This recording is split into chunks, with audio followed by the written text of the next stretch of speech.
पड़ेगा कि हमारा दुख काट दो, और शंकर के मंदिर में जाकर कभी नहीं कहना पड़ेगा कि मेरा दुख काट दो। शिव के मंदिर में तो एक काम करो जो पुराने समय में माताएं करती थी, जो पुराने समय में पुरुष करते थे, जो पुराने समय में बुजुर्ग करते थे। अपने घर का एक लोटा पानी भरकर सुबह से माताएं निकलती थी, हाथ में एक छोटी सी डलिया, उसमें थोड़े से फूल बेलपत्र आदि पड़े रहते थे, एक हाथ में जल का पात्र रहता था और उसको लेकर माताएं शिव मंदिर में जाकर समर्पित करती थी। अर्थात क्या हुआ इससे? तो शिव महापुराण की कथा कहती है जब घर का जल ले जाकर हम शंकर को चढ़ाते हैं तो शंकर को हम अपने घर का एड्रेस बताकर आ जाते हैं कि ये हमारे घर का पता है। अब तुम शाम को जब निकलो भ्रमण करने के लिए, जब हमारे घर पर होते हुए चले जाना। अब कहने की जरूरत है क्या दुख कटेगा? अब भगवान को बोलना पड़ेगा कि दुख काटो? कुछ नहीं कहना, बस एड्रेस बताना। हमें भी भगवान के मंदिर में जाकर ये नहीं कहना कि तुम दुख का केवल एक लोटा जल लेकर जाना है और भगवान को समर्पित करना है, विनती करना है, निवेदन करना है और भगवान उसको स्वीकार कर लेगा। बस एक लोटा पानी। अब इतना सरल देव देखो कहीं मिलने वाला है क्या? सारे देवताओं के पूजन में तो सारी सामग्री चाहिए, अच्छे अच्छे वस्त्र पहनाओ, आभूषण पहनाओ, रतन पहनाओ, माणिक पहनाओ, मोती पहनाओ, ये पहनाओ, वो पहनाओ। शंकर जी को एक लोटा पानी, हर हर महादेव 3 बार। शिव जी की कथा कितनी विचित्र, वो कहते हैं अगर पानी भी नहीं है चढ़ाने के लिए, तुम्हारे घर में मान लो जल भी नहीं है, बस 3 बार ताली बजा दो। और वो भी नहीं कर सकते तो शिव मंदिर के दरवाजे पर जाकर बम बम बोले बोल दो। वो भी नहीं कर सकते तो मात्र शिखर उस 3 तरह का जल शंकर को समर्पित होता है। बहुत ध्यान से सुनना आज की कथा। 3 तरह का जल शिव को समर्पित होता है और वो तीनों तरह के जल का अलग अलग भाव है महाराज।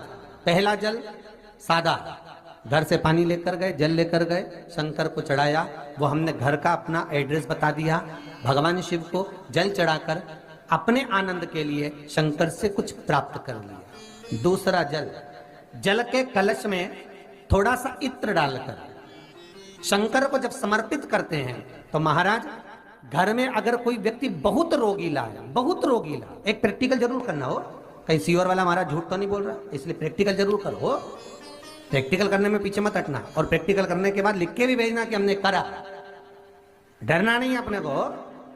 शिव महापुराण में, स्कंद पुराण में, नर्मदा पुराण में, भविष्य पुराण में, अग्नि पुराण में, नारद पुराण में, बरहा पुराण में, वामन पुराण में जितनी चीजें लिखी गई है एक एक प्रैक्टिकल कर कर देखो। तो शिव महापुराण, स्कंद पुराण का ये भाव याद करिए कि एक लोटे पानी में इत्र मिलाकर, जल में इत्र मिलाकर, बहुत रोगीला व्यक्ति, बहुत बीमार व्यक्ति है, एक लोटा पानी उसका हाथ का स्पर्श कराकर शंकर को चढ़ाना प्रारंभ कर दीजिए। महाराज केवल 5 या 7 दिन चढ़ाओ और वो 7 दिन के बाद में उस बीमार व्यक्ति का क्रम देखिए कि उसमें कितना आराम लगा है। औषधि दवाई काम करना प्रारंभ करी कि ना करी। केवल इत्र समर्पित, इत्र का जल। तो पहला जल सादा, दूसरा जल है इत्र का, और महाराज तीसरा जल जो शिव महापुराण के अंतर्गत कहा गया है बेलपत्र का जल। तीसरा जो जल है वो बेलपत्र का जल। बेलपत्र का जल कैसा? तो महाराज शिव महापुराण की कथा कहती है कि जल के पात्र में एक बेलपत्र अंदर डालकर उस जल के पात्र को ले जाकर शिव को समर्पित करना, अर्थात अपनी मन की कामना भगवान शंकर से कह दे। करता है तो अपने मन की बात वो यमुना जी से कहता है, यमुना जी से कहकर यमुना जी के भाव से श्रीमद् वल्लभाचार्य जी के सामने रख देता है। तो यमुना जी श्रीमद् वल्लभाचार्य जी को आज्ञा करती हैं कि जाओ, श्रीमद् वल्लभाचार्य जी से कहती हैं हे वल्लभ जाओ, अब ठाकुर जी से तुम कहो कि ये परम भगवदीय वैष्णव आया है और इसके मन की ये अभिलाषा है। फिर वल्लभ ठाकुर जी से निवेदन करते हैं, फिर ठाकुर जी उसको स्वीकार करते हैं। अर्थात जल चढ़ाना, भगवान का स्नान कराना, भगवान के ऊपर जल का पात्र समर्पित करना, ये हमारे दिल की बात हमें भगवान को कह देना,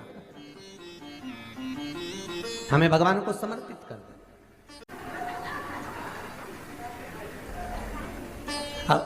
आधे इधर वाले बोल दो और आधे इधर वाले बोल दो, हो कुछ तो हो ही जाएगा। अब एक बात बताओ, तुमने भगवान को सुलाया, ना सुलाया वह आपके ऊपर।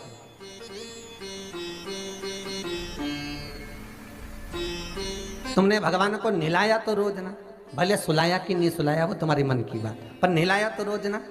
अब वो नारायण, वो मेरा ठाकुर, वो मेरा लाडला, वो मेरा विश्वनाथ, वो मेरा त्रिकालदर्शी, वो मेरा कैलाशी, वो मेरी भवानी माँ, वो मेरा दत्त, वो मेरा सतगुरु, वो मेरा ठाकुर, तुम उसको रोज नहला रही हो, तो नहलाने का भाव क्या है कि हम इतने बड़े भगवान को, त्रिलोकी के नाथ को हम स्नान नहीं करा सकते? केवल थोड़ा सा जल जो समर्पित सुबह सुबह करते हैं वो जल नहीं है, हम अपने हृदय का भाव भगवान को प्रदान कर रहे हैं, हम अपने हृदय की चित्तवृत्ति का भाव भगवान को दे रहे हैं।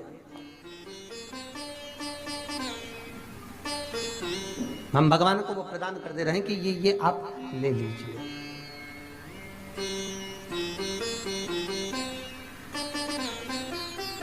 जितनी वस्तुएं, जितनी सामग्री पूजन की भगवान को चढ़ती है ना, उतनी सामग्री में कुछ ना कुछ भाव रहता है। बहुत ध्यान देना, जो भी सामग्री आप भगवान को चढ़ा रहे हो, 3 तरह का जल का जो व्याख्यान वर्णन किया गया। एक सादा जल जो भगवान को कहा, आपने अपना एड्रेस बता दिया, आपने अपने मन का भाव बता दिया। इत्र का जो जल चढ़ाया गया वो केवल रोग मुक्ति के लिए चढ़ाया गया। और तीसरा बेलपत्र, अगर उस जल में एक बेलपत्र भी पड़ी हुई है और वो बेलपत्र पड़ा हुआ जल आप जिस भाव से चढ़ा रहे हो, जिस कामना से चढ़ा रहे हो, शंकर वो कामना आपकी पूर्ण कर दे।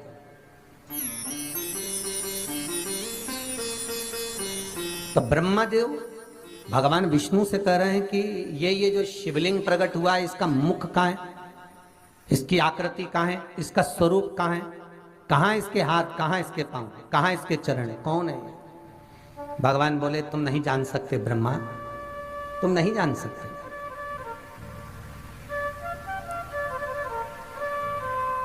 आप अपनी बात सबके सामने